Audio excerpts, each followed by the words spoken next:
स्वतंत्रता का मूल्य। एक छोटे से गांव सूर्यपुर में अजय नाम का एक युवक अपने परिवार के साथ रहता था। यह गांव हरियाली, सरल जीवन और पारंपरिक मान्यताओं के लिए प्रसिद्ध था। यहाँ के लोग अपने पूर्वजों की परंपराओं का पालन करते थे और कोई भी उनसे हटकर कुछ करने की कोशिश करता तो उसे समाज के सवालों और आलोचनाओं का सामना करना पड़ता। अजय एक साधारण किसान परिवार से था। उसका परिवार खेती से अपनी जीविका चलाता था। अजय के माता-पिता बहुत मेहनती थे और चाहते थे कि अजय भी खेती में उनकी मदद करे। लेकिन अजय का मन खेती में नहीं लगता था। उसका सपना संगीतकार बनने का था। वह अपने दिल की आवाज सुनना चाहता था, लेकिन समाज और परिवार की उम्मीदें उसे बांध कर रखती थी। अजय को बचपन से ही संगीत का शौक था। वह अक्सर गांव के मेले में जाकर बांसुरी, ढोल और दूसरे पारंपरिक वाद्ययंत्रों की आवाज सुनकर मंत्रमुग्ध हो जाता।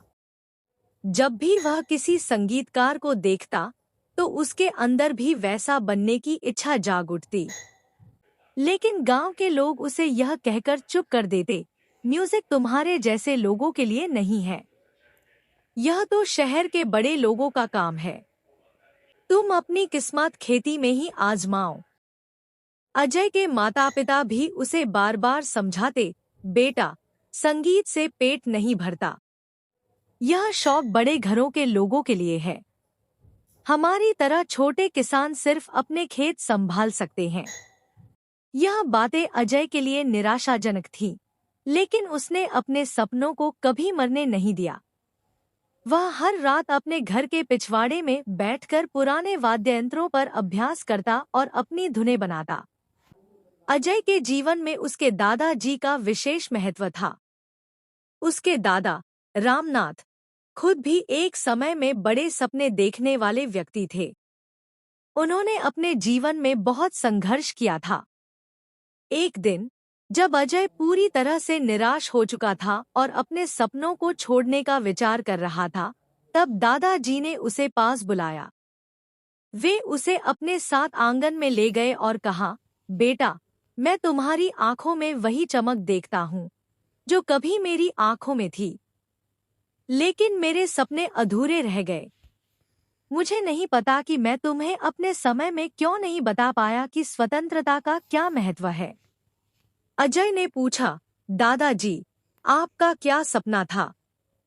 रामनाथ ने एक गहरी सांस ली और बोले, मैं एक चित्रकार बनना चाहता था। मैं चाहता था कि मेरी कला पूरी दुनिया में देखी जाए। लेकिन समाज और परिवार की जिम्मेदारियों के कारण मैंने अपने सपनों को छोड़ दिया। मैंने स्वतंत्रता को समझा ही नहीं। लेकिन आज मुझे अफसोस होता है कि मैंने खुद को व्यक्त करने की आज़ादी का इस्तेमाल नहीं किया। तुम्हारे पास यह मौका है। इसे मत गंवाओ। यह बात अजय के दिल में उतर गई। उसने ठान लिया कि वह अपने सपनों को पूरा करेगा, चाहे इसके लिए उसे कितनी भी कठिनाइयों का सामना करना पड़े। अजय ने अपने संगीत की यात्रा शुरू की। जब अजय ने अपने माता-पिता को बताया कि वह एक संगीतकार बनना चाहता है, तो वे बहुत नाराज हुए। उसके पिता ने कहा, अगर तुम खेती नहीं करोगे, तो घर कैसे चलेगा? संगीत से कोई पैसा नहीं कमाता।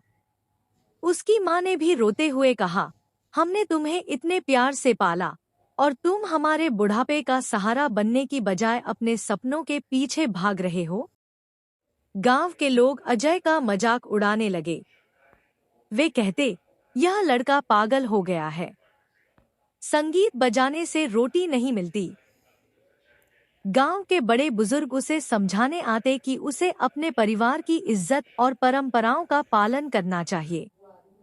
संगीत की पढ़ाई के लिए अजय को पैसे की जरूरत थी, लेकिन उसके पास कोई साधन नहीं था। उसने कुछ छोटे-मोटे काम करना शुरू किया और अपनी जरूरतें पूरी करने लगा। अजय को अपने दादाजी से कुछ पैसे उधार मिले।